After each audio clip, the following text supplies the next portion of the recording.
সালমান শাহ হত্যা মামলায় গ্রেপ্তার খলনায়ক আশরাফুল হক ডনের জামিন আবেদন নামঞ্জুর করেছে আদালত। ঢাকার মেট্রোপলিটন ম্যাজিস্ট্রেট মোহাম্মদ এহসানুল ইসলাম শুনানি শেষে এই আদেশ দেন। জামিন শুনানিতে ডনের আইনজীবী দাবি করেন, তিনি এজাহারের আসামি নন ও তার বিরুদ্ধে সুনির্দিষ্ট কোনো অভিযোগ নেই, তাই তাকে জামিন দেওয়ার আবেদন জানাচ্ছেন। তবে রাষ্ট্রপক্ষের আইনজীবী জামিনের বিরোধিতা করে বলেন, মামলার আরেক আসামির স্বীকারোক্তিমূলক জবানবন্দিতে ডনের নাম এসেছে।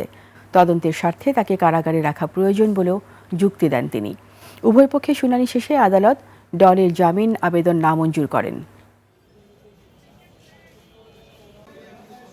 আজকে তার পক্ষে একজন আইনজীবী ওকালতনামা দিয়ে সে জামিনের প্রার্থনা করেছে এবং প্রার্থনা করে সে ডনকে নির্দোষ দাবি করে সে জামিন প্রার্থনা করেছে।